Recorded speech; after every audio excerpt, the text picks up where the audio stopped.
Queridos irmãos, enquanto as crianças saem, recentemente eu me vi perguntando diante de uma cena que eu vi acontecer na rua, enquanto estava caminhando perto da minha casa, lá em São Paulo. Uma cena muito difícil de você ver, que é de uma pessoa em situação de rua, em flagrante, claro, notória decadência, tomado pela droga, tomado pela loucura, e pedindo esmola na frente de um restaurante. Eu estava indo para almoçar com Séfora, e ficamos ouvindo, entramos, ele não estava ainda na frente do restaurante, e quando sentamos à mesa e começamos a comer, e aí escutávamos os gritos da pessoa do lado de fora, na calçada, pedindo comida. Mas não era um pedido de comida que talvez você esteja acostumado, eu também, e que às vezes a gente fica até, de certa maneira, dessensibilizado. Mas era uma voz assim, um tom, um clamor, que era de cortar o coração.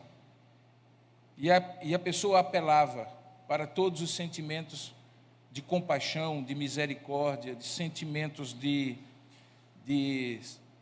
culpa, até que eventualmente qualquer pessoa naquele restaurante tivesse diante da desgraça que aquela pessoa estava ali, passando e expressando. E aquele almoço não teve sabor nenhum para mim. Já não tem muitas vezes, eu não sei para você, quando a gente vai almoçar, mesmo em casa, e liga o telejornal e a gente vê as desgraças do dia, porque é exatamente isso. Enquanto a gente corta um pedaço de bife ou come uma comida saborosa, e vê a desgraça da morte, da doença, das guerras e de todas as consequências do pecado que a gente vê no dia a dia. Já é difícil fazer isso em casa, e muitas vezes lá em casa eu tenho tomado a iniciativa de desligar a televisão, não porque acho que tenho que ser indiferente a isso, mas porque até não consigo comer quando eu vejo a miséria humana, muitas vezes assim, tão flagrante, tão esfregada nas nossas caras, no dia a dia. Mas aquele dia foi muito difícil. A comida, que não sou de estragar, ainda sou daquela época que o pai dizia que tinha que comer tudo, e eu como tudo, mas eu não comi nada ali. E eu deixei um pedaço de carne e tal, deixei tudo lá dentro do prato, e saí. E o que eu achava que era, digamos assim, uma fuga no meu coração, acabou se transformando numa grande armadilha. Porque aquele restaurante só tinha uma saída, e o homem estava lá na calçada. E então a situação era, você ouvir de fora, já era doído, ter que sair do restaurante e, assim, bater de frente com ele, era mais doído ainda. E naquela hora, irmãos, eu já fiz isso, e não digo isso para me gloriar, porque sei que você já fez também, de mandar fazer uma quentinha e entregar. E eu acho que, inclusive, é algo digno. Eu tenho muita reserva em relação a dar dinheiro a pessoas em situação de rua, porque vai naturalmente para a droga, e você sabe disso, eu também. Dar a comida que ele está pedindo talvez seja mais justo. E a minha tendência era, então, pedir para fazer um prato e entregar para ele. Mas aquilo foi tão, assim, tão doído no meu coração, que eu fiquei, pela primeira vez, numa situação assim de completa imobilização, sem saber o que fazer. E eu tive talvez a atitude mais covarde que a gente tem. Eu olhei de lado e passei ao largo daquela pessoa. E cruzei a rua, eu morava do outro lado da rua, moro do outro lado da rua, e aquilo não me deixou em paz o restante da semana. Foi terça-feira passada, e eu passei a semana muito mal em relação a isso. E comecei a me perguntar, o que é que faz a gente fazer o que é certo? O que faltou para mim naquele momento para fazer o que era certo? Porque, sem dúvida alguma, o que era certo era matar a fome daquele homem. Resolveria o problema dele para a vida toda? Não, mas mataria a fome naquele momento. E o que que aconteceu? Que eu fiquei imobilizado, que eu não consegui fazer o que seria natural fazer, o que eu já fiz algumas vezes. O que que faz a gente fazer o que é certo? E não somente nesse aspecto da filantropia, da fraternidade, da caridade, do amor ao próximo, mas também no aspecto de coisas éticas e morais. O que é que faz a gente não mentir? O que é que faz a gente não roubar? O que faz a gente não agredir alguém? O que faz a gente não trair uma pessoa amada? O que é que nos move internamente para fazer o que é certo e evitar fazer o que é errado? E abominar o erro? Que princípio, que motivação, que força está dentro de nós, ou não sei, em outro lugar, que nos leva a fazer isso? Eu fiquei me perguntando e me lembrei de algo que é dito por um estudioso da motivação e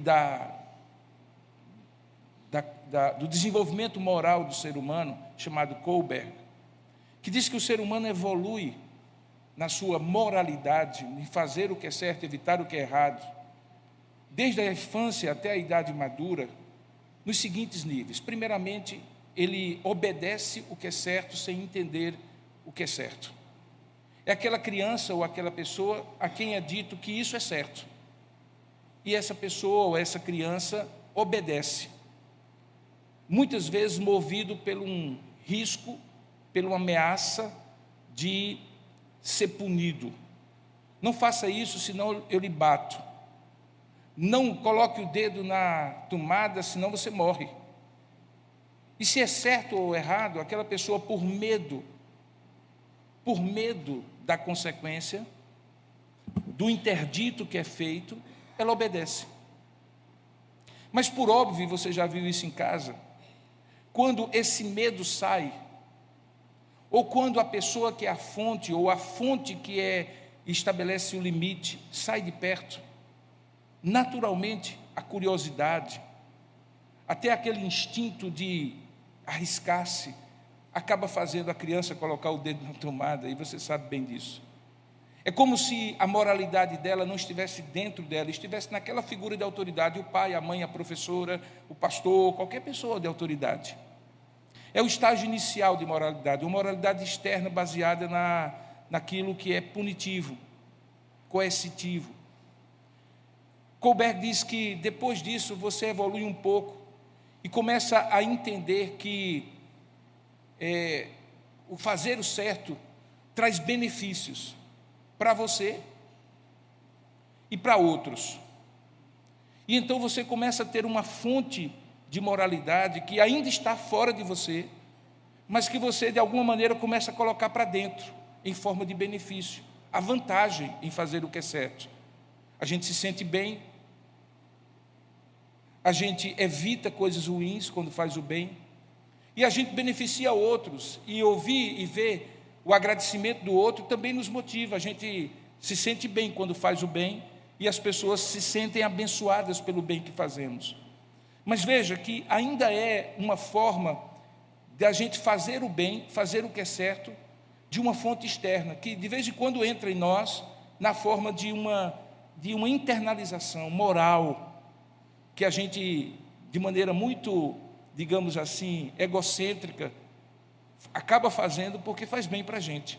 Fazer o bem porque faz bem é bom, mas não é suficiente. Não significa que a pessoa é madura porque faz o bem porque tem vantagem de fazer o bem, ou porque se sente bem quando as outras pessoas percebem que você fez o bem, foram beneficiados, e isso lhe traz alegria. Talvez se eu desse um prato de comida e aquele homem me dissesse um muito obrigado, eu teria ganho o meu dia, e eu teria me achado a melhor das pessoas, ao invés da pior das pessoas, como eu me senti naquele dia. Porque de alguma forma eu e você variamos nesse nível de moralidade, de fazer o que é certo por esses motivos. Mas diz que uma pessoa moralmente madura é alguém que não precisa de uma fonte externa para dizer para ela o que é bom ou mal, o que é certo, o que é errado. Ela já internalizou aquela norma, aquela lei, aquele princípio, e faz de maneira consciente. Quer alguém esteja vendo, quer alguém seja beneficiado, quer ela tenha alguma recompensa ou não. Mesmo que as fontes de estímulo para ela fazer o bem sejam externas, a lei está dentro do coração dela. E ela faz porque sabe que é o certo fazer, mesmo que lhe traga algum nível de sacrifício. Por exemplo, os mártires internalizaram um senso de dever por uma causa que, mesmo com prejuízo deles, da própria vida, eles fazem o que é certo, mesmo que não lhe traga benefício algum. Os críticos desse tipo de pensamento, cristãos, maioria das vezes, dizem que isso é muito bonito e até explica, mas não toca num problema sério. É que dentro de nós não existe um princípio que nos faça desejar o bem e fazer o bem. Paulo, escrevendo aos Romanos, disse que ele era um homem desgraçado, porque o bem que ele queria, ele não conseguia fazer, e o mal que ele queria evitar, ele acabava fazendo. E ele diz: desgraçado homem que sou, quem me livrará disso? E ele aponta não para o seu desenvolvimento moral, mas ele aponta para Jesus Cristo, e diz: graças a Deus por Jesus Cristo, que pelo seu Espírito habitando em mim, me dá o princípio motivacional mais profundo de transformar o meu coração e me fazer desejar o bem, e conseguir fazê-lo pelo poder e pela graça de Deus. Então, alguns críticos dizem assim: pode até explicar como as pessoas respondem ao que é bom e o que é mal, em vários estágios do desenvolvimento moral dela, mas não explicam onde as pessoas podem desenvolver uma atitude para com os outros que seja correta. Naqueles dias, da terça para cá, eu me vi sendo fustigado pelo Espírito de Deus em vários momentos dos meus momentos devocionais, para voltar àquela parábola que você conhece muito bem, que parece tratar exatamente disso, porque foi provocada e motivada por uma pergunta, quando um homem perguntou a Jesus: e quem é o meu próximo? Porque, de alguma maneira,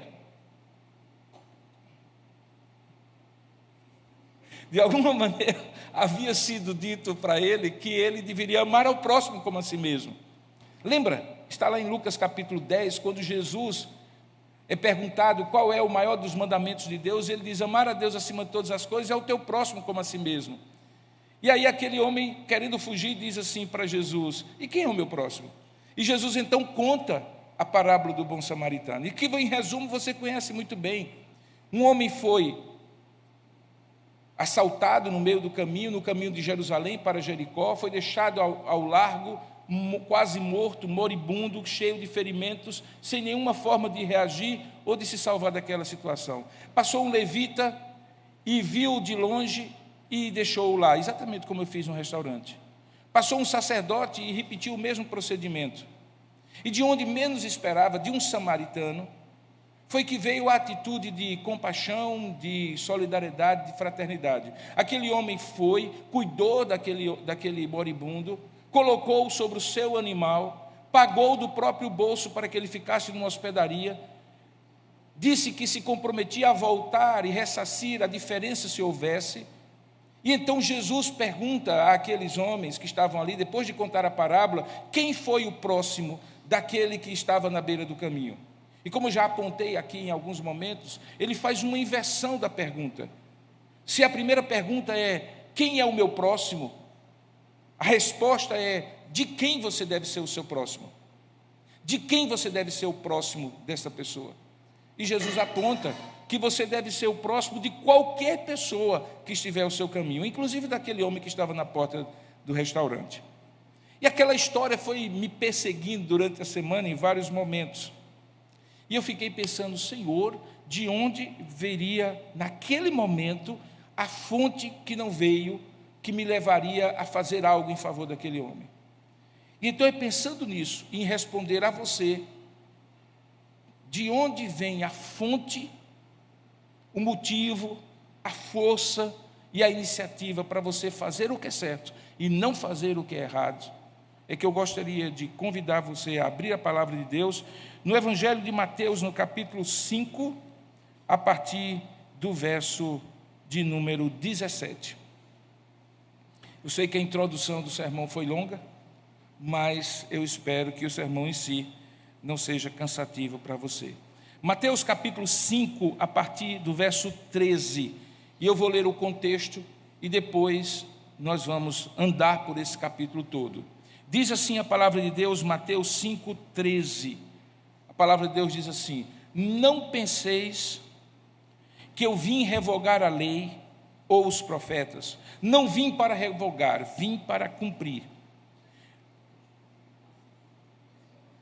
Mateus 5,17, é isso? Eu falei 13, foi? 5,17, desculpe. 5,17 agora, gente. Não penseis que vim revogar a lei ou os profetas. Não vim para revogar, vim para cumprir.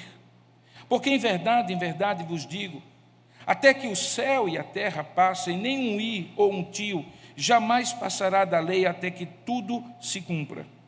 Aquele, pois, que violar um destes mandamentos, posto que dos menores, e assim ensinar aos homens, será considerado mínimo no reino dos céus. Aquele, porém, que os observar e ensinar, esse será considerado grande no reino dos céus. Porque se a vossa justiça não exceder em muito a dos escribas e fariseus, jamais entrareis no reino dos céus. A partir dessa leitura, Jesus usa alguns exemplos do que para ele significava ressignificar a lei, aprofundar a lei e não revogá-la. Veja, no verso 10, ele fala do homicídio. E ele usa uma expressão que vai repetir ao longo do texto. Ele diz assim: ouvistes o que foi dito aos antigos. E aí ele lembra do mandamento: não matarás. E aí ele diz assim no verso 22, eu porém vos digo. E essa expressão, ouvistes o que foi dito, eu porém vos digo, é referente ao homicídio, no versículo 21, ao adultério, no versículo 27, aos juramentos, no versículo 33, à vingança, no versículo 38, e chega no versículo 43, e então ele fala sobre o amor ao próximo. Então ele está ressignificando e aprofundando a lei, não revogando, dizendo e respondendo de onde deve vir a fonte para você buscar o que é certo e que está expresso na lei, seja em relação a não matar, não adulterar, não fazer falso testemunho e não se vingar dos outros. Onde está ali? E aí ele responde, verso 43, terminando o capítulo: ouvistes o que foi dito, amarás o teu próximo e odiarás o teu inimigo. Eu, porém, vos digo, amai os vossos inimigos e orai pelos que vos perseguem, para que vos torneis filhos de Deus, porque Ele fez nascer o seu sol sobre maus e bons, e vir chuva sobre justos e injustos. Porque se amardes os que vos amam, que recompensa tendes? Não fazem os publicanos também o mesmo? E se saudardes somente os vossos irmãos, que fazeis demais? Não fazem os gentios também o mesmo? Portanto, sede vós perfeitos, como perfeito é o vosso Pai Celeste. Que Deus abençoe a nossa vida e a nossa reflexão em nome do Senhor. Oremos. Ó Deus, fale conosco, Pai, por favor, por tua misericórdia e graça. Ministra ao nosso coração para que escutemos a tua voz, não apenas na exposição da tua palavra, mas na aplicação pelo teu Espírito, à situação concreta de cada um de nós, para que possamos sair daqui edificados e amadurecidos, pois é assim que nós te oramos, em nome e para a glória do Senhor Jesus. Amém. Perceba que no início, quando Jesus diz assim, não vim para revogar a lei, mas para cumprir, ele está falando no versículo 20 de uma justiça, de uma retidão, de uma ética, de um comportamento em relação às outras pessoas, que fosse superior àquilo que era formalmente correto e que os escribas e fariseus cumpriam. Por isso ele diz no versículo 20, que se a vossa justiça não exceder, não sobrepujar em muito a dos escribas e fariseus, jamais entrareis no reino dos céus. Portanto, o tema que ele vai tratar em cada um desses aspectos, na questão do homicídio, do adultério, do dizer falso testemunho, do juramento, da vingança e do amor ao próximo, é estabelecendo para nós uma ética superior, uma ética que não vem do mero cumprimento formal da lei, porque isso os escribas e fariseus faziam. Seria aquilo que introdutoriamente eu falei, fazer porque tem que fazer, Fazer porque talvez receba uma punição ou uma recompensa. Fazer porque está fora de si a fonte que lhe faz fazer o que é certo. Você não faz porque de dentro para fora algo lhe motiva, mas porque, como os escribas e fariseus faziam, algo de fora para dentro, ou os pune ou os dá recompensa. E Jesus disse assim: não é isso que se espera de você como cristão.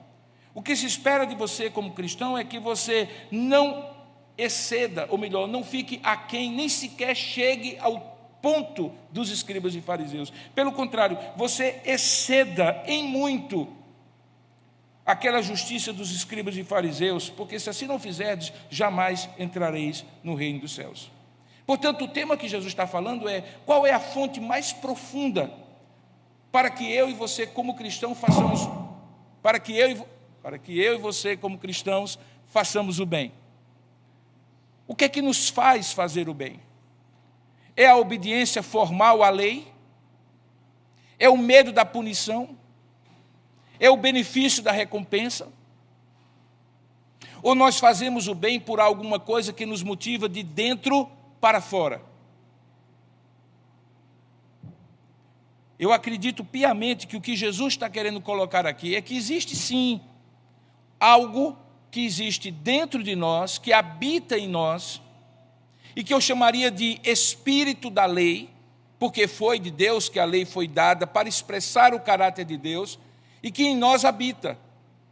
Portanto, em última instância, eu estou dizendo de cara que o que nos motiva a fazer o bem é a própria presença de Deus em nós, porque Ele é bom.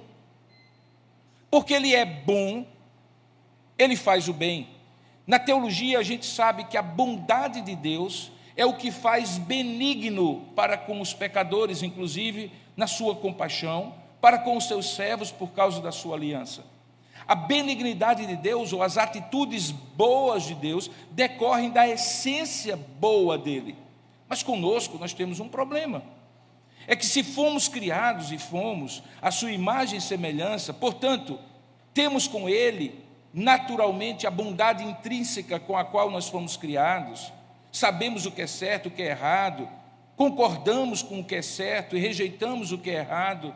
No entanto, entre aquela criação original e o estado atual, nós também nos tornamos pecadores. E como eu falei, um grande conflito estabelece no coração do homem, porque ele continua desejando de maneira muito difusa e tendo consciência de maneira muito assim espalhada o que é bom, mas ele não tem muitas vezes a condição de fazer o que é bom. Talvez isso explique por que aquele levita passou ao largo. Talvez explique por que aquele sacerdote passou ao largo. E vejam, eram pessoas religiosas. Ninguém podia dizer, eles não sabiam que tinham que fazer o bem. Pelo contrário, eles sabiam e sabiam porque ensinavam inclusive aos outros.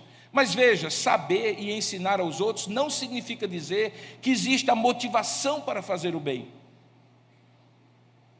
E aí, de repente, Jesus saca do bolso um samaritano, que era tido pelos judeus a quem ele estava contando a parábola como alguma coisa de quem não poderia se esperar bem algum.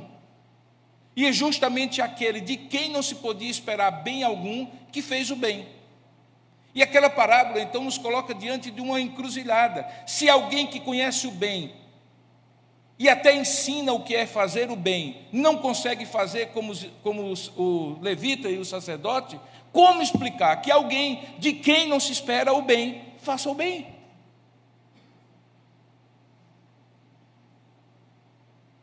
Eu estou trazendo essa ilustração concreta, mas eu poderia trazer histórias que você me contasse, de gente que na sua história, você esperou muito que fizesse um bem para você.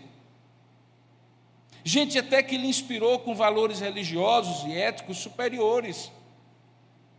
Gente que você viu fazer o bem para outros e que você imaginou que poderia fazer bem para você ou para outra pessoa às suas vistas. E curiosamente, infelizmente, não veio. E você então se chocou, talvez consigo mesmo ou com outro, dizendo assim, mas como? Se essa pessoa é boa, conhece o bem, ensina sobre o bem e não consegue fazer o bem. Talvez seja isso que você esteja pensando, por exemplo, de mim. Quando eu conto a história inicial, eu digo assim, mas pastor, dominicalmente o senhor diz para a gente que a gente não deve deixar de amar o próximo, e o senhor tem coragem, não tem vergonha não de chegar aqui na frente e dizer que lhe faltou coragem, iniciativa ou qualquer outra coisa para dar um prato de comida a uma pessoa que estava clamando na porta de um restaurante. Mas é justamente isso que a parábola nos esfrega no rosto e que nos faz pensar, espera aí, tem alguma coisa a mais do que isso. Não é a norma que faz alguém fazer o bem, não é a consciência da necessidade que faz alguém fazer o bem, não é algum benefício que a pessoa possa ter que faz alguém fazer o bem, não é algum livramento de uma eventual punição que faz alguém fazer o bem. Parece que tem alguma coisa mais profunda. E o Senhor Jesus parece responder aqui quando ele faz esses contrastes. Ouvistes que foi dito, eu porém vos digo. E se você olhar em cada um desses contrastes, você vai ver que Jesus está falando de uma ética que nasce do coração e não uma ética que nasce de fora da gente. Porque olha só, se você for acompanhando, ele diz assim, ouviste o que foi dito, não matarás, e quem matar estará sujeito a julgamento. Veja que é alguma coisa que está punindo se você não fizer o bem, ou punindo se você fizer o mal.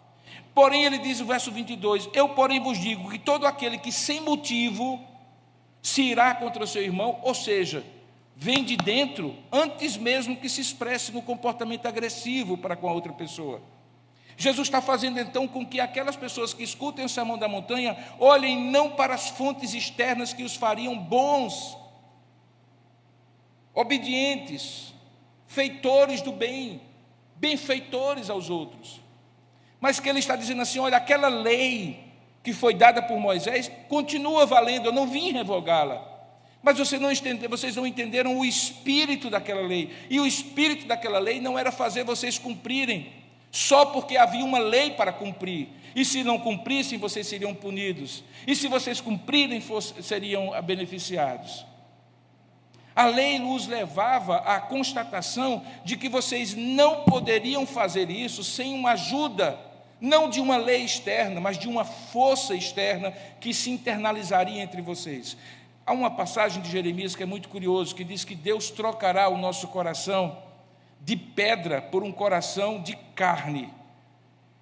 E como consequência disso, nós não iremos ter uma obediência à lei formal, mas teremos uma motivação provocada pela lei, pela nossa insuficiência, inadequação, limitação, incompetência de cumprir a lei, que nos fará correr para esta fonte externa. E ele está dizendo que essa fonte externa é aquela que habita em nós e que nos faz exceder em muito a justiça dos escribas e fariseus.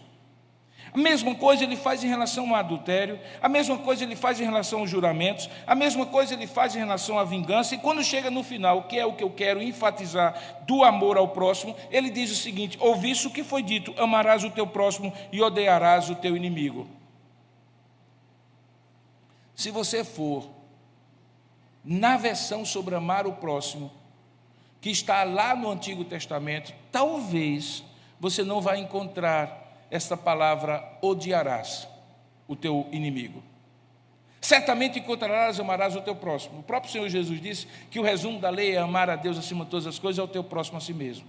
Mas quando você olha e diz aqui, amarás o teu próximo e odiarás o teu inimigo, onde foi que tem isso na lei? Mandando o povo de Deus odiar os seus inimigos? E você possivelmente não encontrará com essa crueza de expressão odiar o seu inimigo. O que me leva então à primeira conclusão. Nem sempre você deixa de fazer o bem porque deixa de fazer o bem. Ou colocando em outras palavras, nem sempre você faz o mal porque efetivamente faz o mal, mas simplesmente porque deixa de fazer o bem. Ele diz aqui, ouviste o que foi dito, amarás o teu próximo e odiarás o teu inimigo. Pense agora na parábola do samaritano. O sacerdote e o levita fizeram algum mal àquele homem? Foram eles que deram uma surra no homem? Foram eles que surraram o homem? Foram eles que assaltaram o homem? Eles fizeram mal ao homem? Não. Eles fizeram uma omissão de fazer o bem. E quando Jesus coloca aqui, amarás o teu próximo e odiarás o teu inimigo, é preciso que eu olhe que quando eu não amo o meu próximo, consequentemente eu odeio e o torno meu inimigo, pela omissão. Daí porque nos nossos princípios de liturgia, frequentemente nós ouvimos alguém orando, no momento de contrição e confissão, dizendo assim: Senhor, nos perdoa pelas nossas palavras, pelos nossos comportamentos, pelos nossos pensamentos e pelas nossas omissões.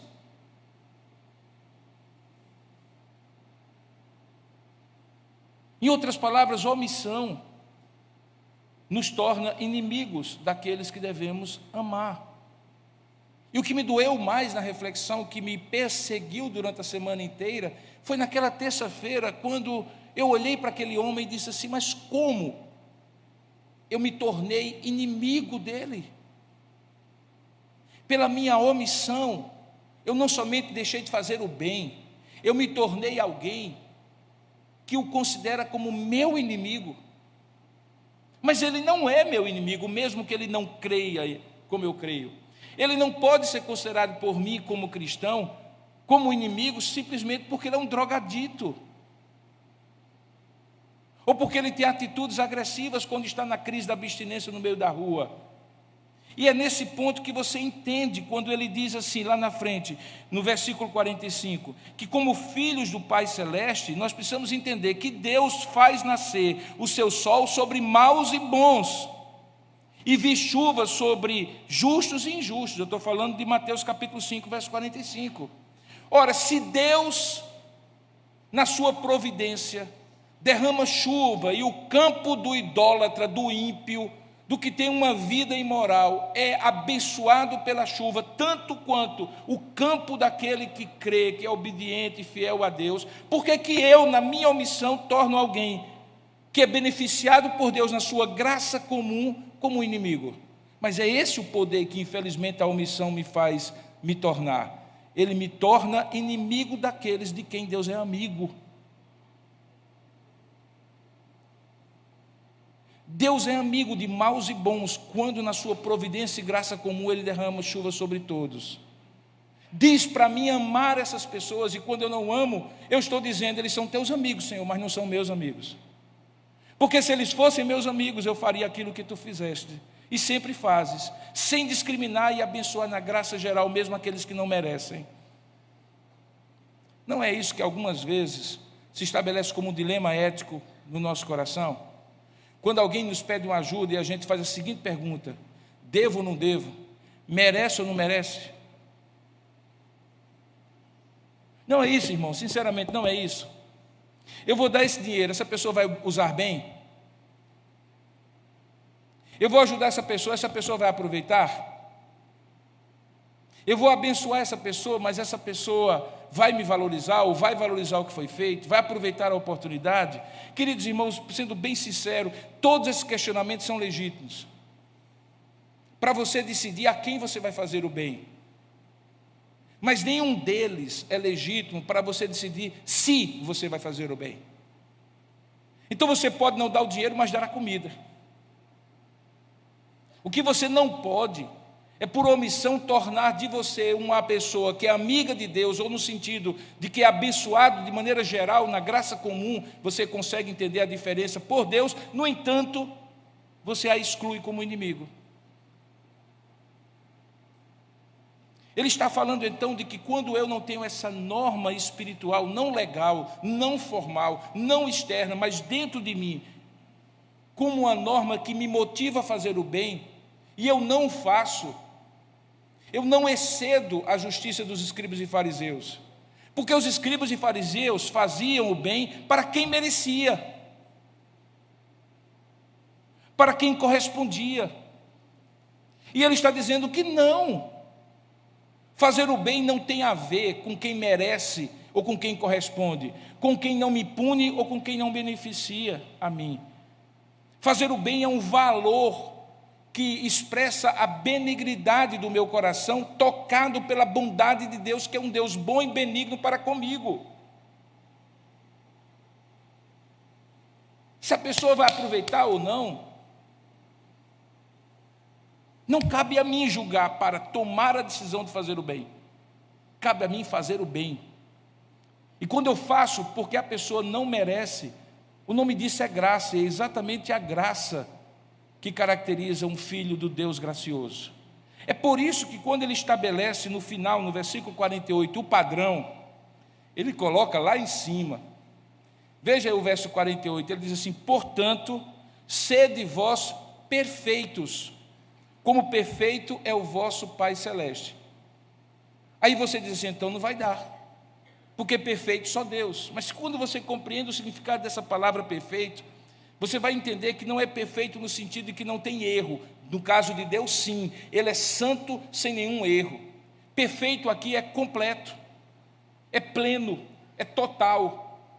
Se você é, seja todo e não em partes, em todo o tempo. E esta é a bênção de ser chamado filho de Deus, porque Ele estabelece o padrão para nós, de que eu seja como Ele é. E quando eu olho como Deus é, eu digo assim, eu estou muito aquém. E a primeira forma de eu estar aquém chama-se omissão. Por isso que omissão é tão pecado quanto comissão. Na verdade, antigamente se estabelecia, nos momentos de contrição e confissão, nas liturgias ortodoxas mais antigas, os pecados de comissão e os pecados de omissão. E os pecados de omissão é quando você não faz o que deve fazer. E os pecados de comissão é quando você faz o que você não deve fazer. Mas quando você não faz o que você não deve fazer, é tão, para Jesus, sério, quanto você fazer o que você não deve fazer. Por isso que quando alguém diz assim, no Sermão da Montanha, Jesus deu uma aliviada, porque reinterpretou a lei. Não, ele não deu uma aliviada, pelo contrário. Ele foi em busca da motivação para cumprir a lei, e por isso ele é muito mais profundo do que a mera lei formal do Antigo Testamento. Alguém podia supostamente cumprir a lei formalmente diante de tudo e diante de todos, mas no coração ele não ser alguém que estava de fato aderente àquela norma. Por quê? Porque a verdadeira motivação para fazer o bem, que me faltou naquela terça-feira, é a motivação de ser igual a Deus. Porque nele é que eu encontro a minha identidade. É porque é nele que eu encontro o meu valor. É porque é nele que eu encontro o meu propósito. É porque nele é que eu me encontro como pessoa, como ser. Eu fui alcançado por Ele, chamado de maneira irreversível por Ele, transformado por Ele para ser como Ele. Irmãos, vocês conseguem entender como isso é sério? Ele não nos convocou para sermos pessoas que, por motivos religiosos, como os escribas e fariseus, cumpriam um código de conduta ou tinham uma filosofia de vida. Ele nos salvou para sermos como Ele é na terra. Isso é tremendamente desafiador para nós. Caminhe um pouco mais comigo. Diz no verso 44, ainda do capítulo 5, que Jesus usa um extremo. Ele faz o contraste, o primeiro contraste é amarás o teu próximo, odiarás o teu inimigo, e aí ele vai além, ele diz assim, eu diria assim, amai os vossos inimigos e não odieis os vossos, amai os vossos amigos e não odieis os vossos inimigos. Se eu estivesse dizendo isso a um filho meu, ou a uma pessoa que eu gosto e que quero ver bem, eu diria assim, ame o seu próximo, mas não odeie o seu inimigo. Jesus vai muito além, gente. Ele vai muito além. Ele pega pesado demais. Ele diz assim, ó, eu, porém, vos digo, amai os vossos inimigos e orai pelos que vos perseguem. Vocês entenderam a diferença? Não é assim, não faça o mal para o seu inimigo. Ele diz assim: faça o bem. Não é, não ore contra o seu inimigo. Ele diz assim: ore a favor do seu inimigo. A ética de Jesus é tão desafiadora. E aí ele diz isso, lembra, porque ele havia dito: se a vossa justiça não excederem muito. E ele está excedendo aqui. Ele está pegando pesado, ele está pedindo muito, muito, muito, muito mais do que os escribas e fariseus faziam. E por que ele faz isso? Ele faz isso porque ele sabe quem ele colocou no seu coração. Ele colocou uma norma que você internalizou e que é lembrada a você e aplicada ao seu coração continuamente pelo Espírito Santo que habita em você. Quando ele promete o Consolador, que é o fator, claro que é Deus, mas é o fator de motivação interna mais profundo para você querer as coisas de Deus. Por isso que quando a Bíblia diz que nós sejamos cheios do Espírito para não satisfazer as concupiscências da carne, inclusive a omissão, inclusive as atitudes contra o nosso próximo, é porque ele sabe que só um Espírito Santo pode santificar as nossas motivações. Lembre que quando ele promete isso na última semana, na última ceia, ele diz assim: eu não vos deixarei órfãos, eu enviarei o outro Consolador. E eu já expliquei que esse outro não é outro diferente, é outro da mesma essência. Assim como ele era o primeiro Consolador, com seus atributos, também o Espírito Santo é o mesmo Consolador, ainda que seja uma outra pessoa da Trindade. E a obra do Espírito Santo seria, e será, e é, na sua vida e na minha vida, simplesmente a seguinte: ele vos fará lembrar todas as coisas e vos encaminhará toda a verdade.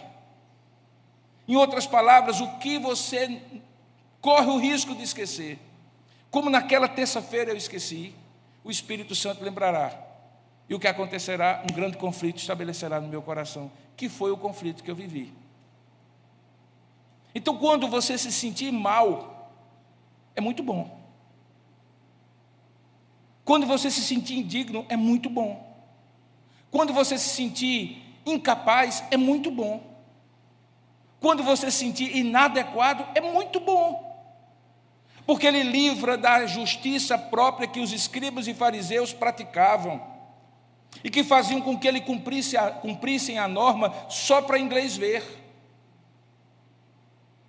O que o Espírito Santo, quando lhe incomoda, quer fazer é lhe levar a uma motivação mais profunda, a uma empatia, a uma compaixão muito mais profunda, que é a mesma praticada por Jesus e que o Espírito Santo, o outro Consolador, lembra dentro da gente porque nos encaminha toda a verdade. Esse é o trabalho dele, é nos incomodar. O Espírito Santo não apenas consola, ele também convence do pecado, do juízo e da justiça, ele também incomoda. Imagine se tivesse acontecido aquele episódio comigo e eu tivesse passado a semana com a melhor tranquilidade, com a maior tranquilidade. Aquele negócio não tivesse me perseguindo a semana toda, dizendo assim: você teve uma oportunidade e não fez. E por que você não fez, se você tinha condição de fazer? O que era um prato de comida para aquela pessoa? O que lhe restringiu? Você não estava apressado. Você estava tranquilo ali. Você tinha o dinheiro para fazer. Você tinha a oportunidade para fazer. Por que você não fez, Robson? Quando o Espírito de Deus lhe incomodar dessa maneira, meu querido irmão, louve a Deus, porque Deus está querendo lhe levar a alguma coisa que é para além da formalidade da lei. E o que seria a formalidade da lei? Não faça o mal contra os seus inimigos. E ele está dizendo: é mais do que isso, faça o bem. Ore por eles. E o que é mais curioso, veja como isso tem todo sentido em termos de expressar o caráter de Deus, porque no verso 45 ele diz a razão, a finalidade, na verdade, o propósito deste mandamento dele. Quando ele diz assim: eu porém vos digo, amai os vossos inimigos e orai pelos que vos perseguem, ele coloca no verso 45, para quê? Para que o quê? É finalidade, é propósito. Para que você deve amar os seus inimigos e orar pelos que vos perseguem? Para que você se torne filho do vosso Pai Celeste. E aqui tem uma coisa interessante, que é o terceiro aspecto que eu quero dizer para você. Veja, para que você se torne filho de quem você já é filho. É o que ele está dizendo. Porque se ele dissesse assim, olha, para que vos torneis filhos do Pai Celeste, nós não somos e nos tornamos se fizermos isso. Isso seria salvação pelas obras. Concorda comigo? Faça para você se tornar. Mas ele está dizendo, não faça porque você já é. Ele diz assim, para que vos torneis filhos do vosso Pai Celeste. Ele já é vosso Pai Celeste. Mas para que vos torneis filhos desse Pai Celeste, faça isso. Ame os seus inimigos e ore pelos que vos perseguem. E queridos, Jesus fez isso. Então ele não está dizendo para mim algo que ele não fez, que ele não viveu. Ele diz assim, faça como eu fiz. Eu sou filho do meu Pai Celeste, de uma outra maneira, é claro. Ele é filho unigênito do Pai, nós somos filhos por adoção. Mas ele está dizendo assim, ó, do mesmo jeito que eu sou quem sou e faço porque eu sou, vocês são quem vocês são e devem fazer o que vocês são. Eu sou o filho e para que eu me torne cada dia mais expressão do ser de Deus, diante dos vossos olhos eu faço o que o Pai faria. E vocês que são filhos de Deus, para que se tornem expressão do amor de Deus na terra, façam aquilo que o Pai de vocês faria. Porque vocês já são filhos de Deus. Irmãos, quando eu digo que o cristianismo não é para amadores, é porque não é. Mas também não é para profissionais. Os profissionais eram os escribas e fariseus. Eles eram profissionais da religião. O cristianismo não é para amadores, porque ele não é um campeonato da terceira divisão do Campeonato Paraibano. Ele é uma Champions League. Mas ele não é para jogadores profissionais. Ele é para pessoas transformadas. E a maior expressão da transformação de Deus para conosco, aqui eu remeto novamente para a parábola do bom samaritano, é: quem é o meu próximo? Ou qual é o maior mandamento? O meu maior mandamento da lei é amar a Deus acima de todas as coisas, é o teu próximo como a si mesmo. Esse é o padrão. Para que vos torneis filhos do vosso Pai Celeste, deve ser a expressão e a motivação mais profunda em fazer o que nós devemos fazer. E aí ele, inclusive, desenvolve isso. Porque no verso 46 ele diz assim, porque se amardes os que vos amam, que recompensa tendes? Nenhuma. Não fazem os publicanos também o mesmo? E se saudardes somente os vossos irmãos, que fazeis demais, não fazem os gentios também o mesmo? Ele está dizendo, fazer aquilo que você faz por uma fonte externa é de uma maturidade moral mínima, simples, básica, inferior. Eu quero levá-los a uma maturidade moral superior, perfeita, que está expressa no próprio ser de Deus. Irmãos, do que é que nós podemos deduzir, ou o que nós podemos deduzir para responder a pergunta, o que é que nós devemos ter no nosso coração para que sejamos pessoas que façam o bem como expressão do caráter de Deus? Em outras palavras, você deve estar se perguntando, então, pastor, como é que eu faço? Como é que eu faço para que eu não tenha que passar pela vergonha que o senhor está passando, de ter que confessar diante da sua igreja que não fez aquilo que o senhor envia a gente a fazer todos os domingos, que o senhor prega sobre isso? Irmãos, não tenho dúvida nenhuma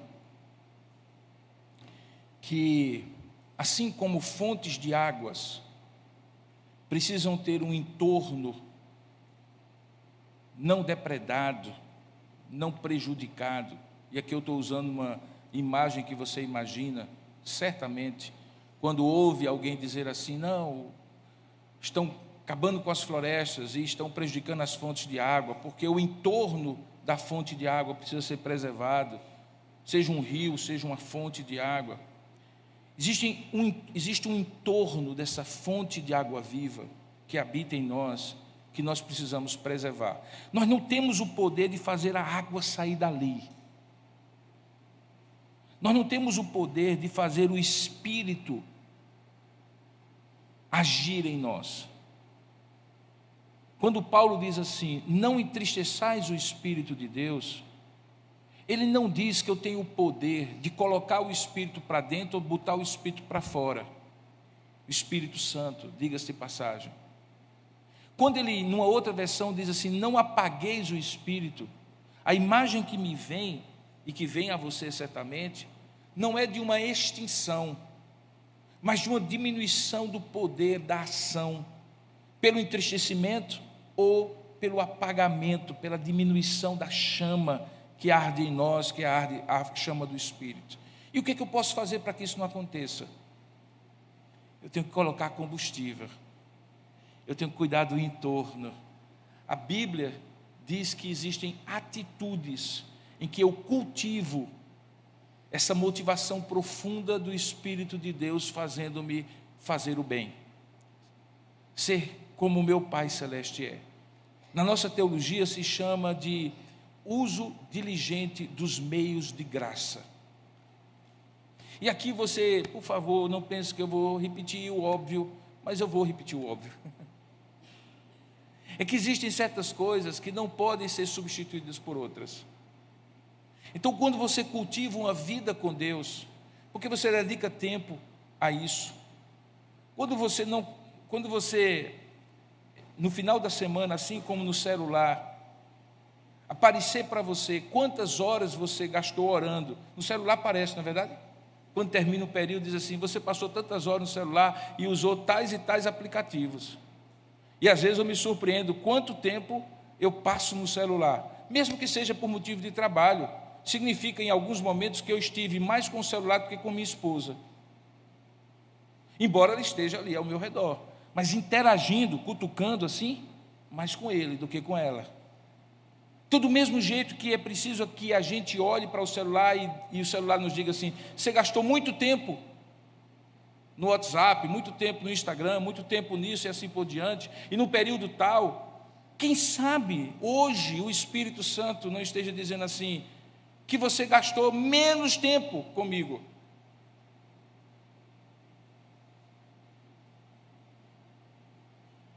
E a gente sabe como gastar ou investir tempo com Deus. É em oração, é em leitura da palavra, é em envolvimento nas coisas de Deus, é no serviço ao próximo.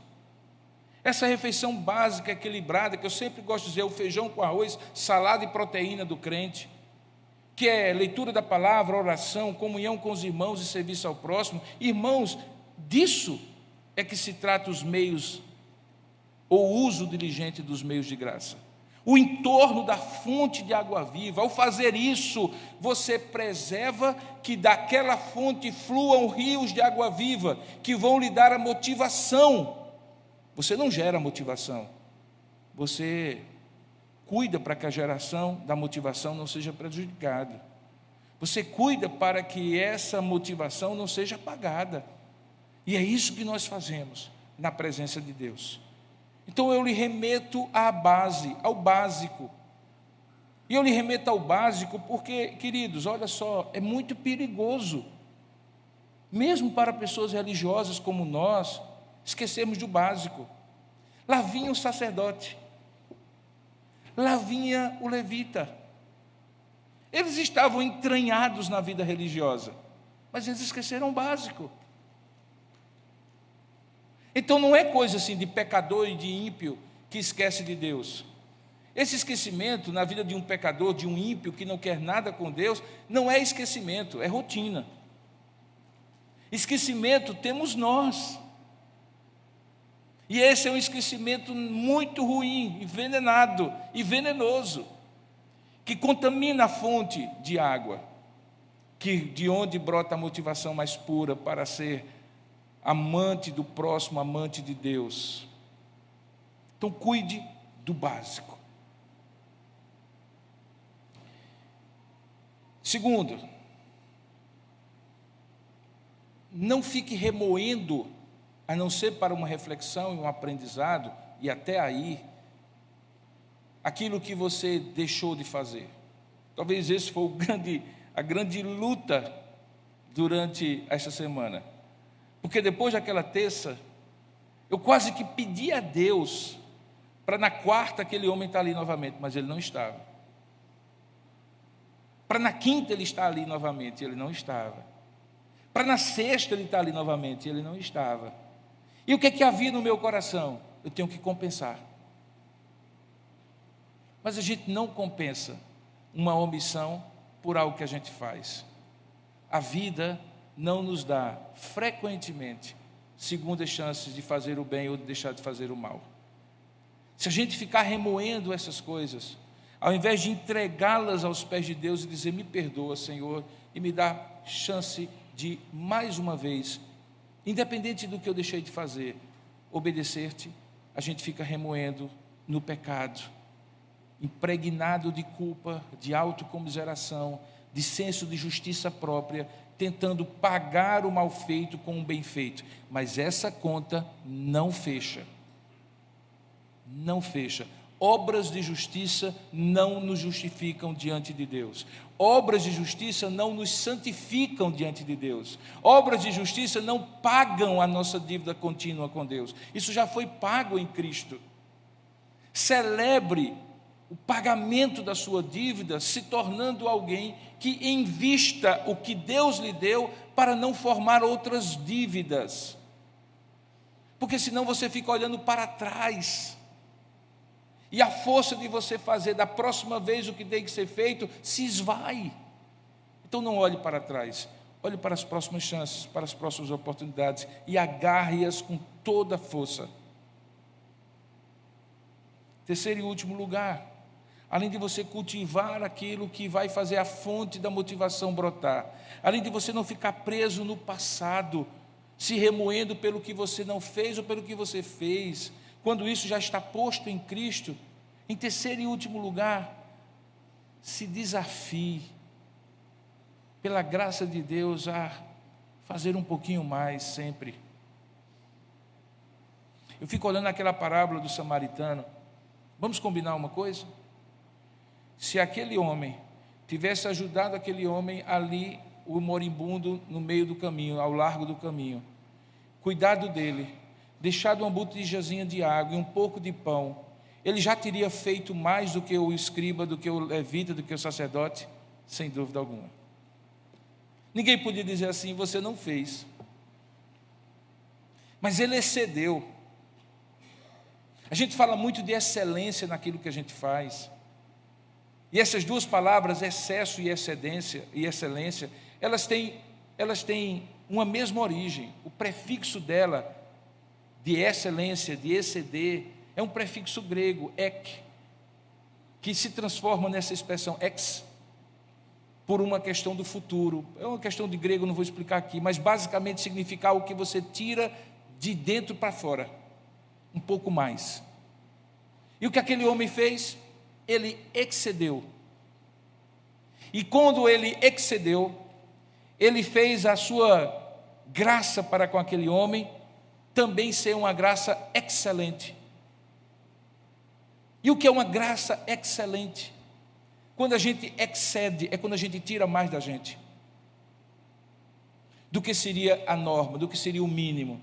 Lembra, nós não somos daqueles que vivem só com o básico da parte de Deus. Se Deus excede, nos dando toda sorte de ricas bênçãos espirituais nas regiões celestiais em Cristo Jesus, Efésios 1:3. Se Ele diz que nós devemos orar porque Ele nos fará muito mais do que pedimos ou pensamos, o que é que Ele está dizendo para nós? Eu vou exceder em relação a você. As minhas bênçãos vão exceder. Eu vou ser um Deus excelente para com você. E se eu quero ser como Ele é, porque o mandamento diz para que vos torneis filhos do vosso Pai Celeste, o que é que eu tenho que fazer? Eu não posso só dar a comida e a botija d'água para quem está ali ao lado. Eu tenho que pegar o sujeito, colocar em cima do burrinho que eu estou andando. E o que é que acontece? Eu tiro de mim. Porque se ele está em cima do burrinho, quem está embaixo andando a pé? Eu.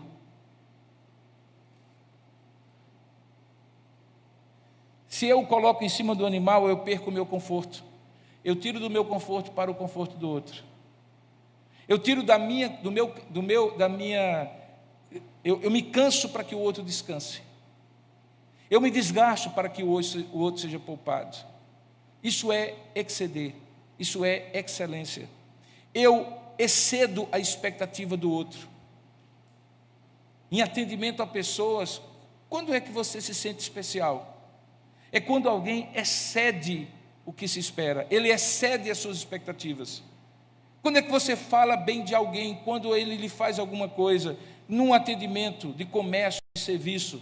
É quando ele não faz apenas o que ele tem que fazer, mas ele faz a mais. Ele excede, e aquilo lhe surpreende, porque se ele tiver só o básico, estaria feito, tranquilo, mas ele excedeu. Aquele homem excedeu. Ele não somente curou, ele colocou sobre o jumentinho, ele tirou do bolso, colocou dentro da... O jumentinho não está dizendo que é não, mas fala que é animal, pode ser outro animal, mas enfim, ele tirou, foi para o chão, o outro ficou em cima do animal. Chegou na pousada, colocou dentro da pousada, tirou do bolso e pagou, para que aquele homem continuasse a fazer aquilo que ele começou a fazer, porque provavelmente ele não tinha condição de ficar parado ali, tinha coisas a fazer. E disse que quando ele voltasse, ele pagaria a diferença, se preciso fosse. O que é isso, irmãos? Isso é excelente, isso é exceder. Eu estou dizendo para você que além de cultivar, além de você tornar alguém, assim, ir além de você cuidar da fonte, além de você não ficar preso no passado e ir além, pensando na próxima oportunidade de fazer o que é certo e o que é bom, você, quando tiver essa oportunidade, vá além, exceda, porque Deus fez isso comigo, com você. Aquele homem é, na verdade, uma grande representação de Jesus. Alguns comentaristas dizem que Jesus é a personificação perfeita do bom samaritano, porque ele fez exatamente isso na nossa trajetória, e ele desafia-nos a fazer exatamente isso. Isso tem a ver, irmãos, com o que eu ofereço a Deus e ao próximo, com aqueles 3 T's que eu sempre digo que são os termômetros de uma vida com Deus. O que você faz a mais com o seu tempo, o que você faz a mais com o seu talento, e o que você faz a mais com o seu tesouro. O que você faz a mais com o seu tempo, o que você faz a mais com o seu talento, o que você faz a mais com o seu tesouro, é o que permite você exceder. E ao exceder, fazer de maneira excelente, como Cristo fez, e que aquela parábola do samaritano parece ser um símbolo da própria obra de Jesus. Que Deus nos dê a graça de entender, e o Espírito aplique ao meu e ao seu coração, não hoje apenas, mas durante a semana, para que os nossos olhos sejam abertos para essas oportunidades que Deus nos der, venha nos dar de exceder, de ir além, de ter essa motivação no nosso coração, porque é disso que nós falamos nesta manhã. Que Deus nos abençoe. Amém. Eu gostaria de pedir que você curvasse agora a sua cabeça, fechasse seus olhos e fizesse uma oração simples, mas uma oração muito importante. Senhor, ajude-me nessa semana a ter oportunidades de praticar isso que eu acabei de ouvir.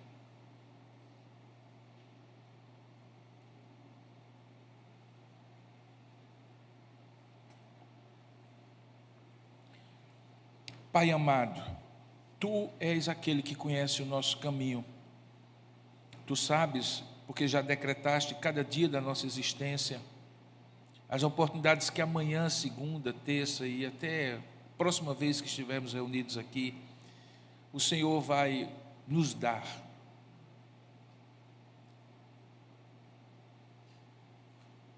De fazer, ó Pai, aquilo não porque temos que fazer, porque uma norma nos estabelece, porque as pessoas esperam de nós, porque vai nos fazer bem, ou não vai nos fazer sentir mal, ou termos algum tipo de revés.